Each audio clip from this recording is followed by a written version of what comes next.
اخيرا بعد طول تدوير لقينا المكرونه بتاعت الضحى اللي قلبت دي. بصوا احنا ممكن نخلي الرز في فيديو تاني، هو نازل منها رز صياديه وريزو والرز بتاع الكبسه وخمس اطعمه مكرونه بالمشروم، سلطه عاديه والفريدو وبالبيستو او بالريحان. لنا واحد خامس اللي هو المكن تشيز، لو انتوا دقتوه بقى قولوا لي حلو ولا وحش عشان مش لاقيه خالص الصراحه. بصوا بيقول لك علشان تعملها لازم اول حاجه تسلق المكرونه ديت 8 دقايق، وعلى بال ما تتسلق هتجيب لبن وهتحط عليه كيس الصوص اللي موجود جوه ده وتقعد تقلبهم على درجه حراره متوسطه، بعد كده تحط عليهم المكرونه وتقلب. بصوا ده شكلها من جوه المكرونه اللي هي ملولوه دي، ومعاها كيس اللي هو الصوص بقى او الطعم بقى يعني. بعد كده هننزل بالكيس اللي هو ايه اللي هو موجود في الكيس بتاع المكرونه يعني. بصوا لازم تقعدوا تقلبوها كده لحد ما تدوب خالص، اهم حاجه بس على نار هاديه عشان ما تكلكعش منكم. واول ما تتقل معانا كده المفروض ننزل بالمكرونه.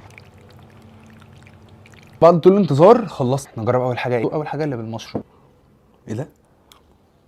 رهيبه رهيبه رهيبه رهيبه رهيبه. اللي على بعض اللي بالريد صوص او الصلصه.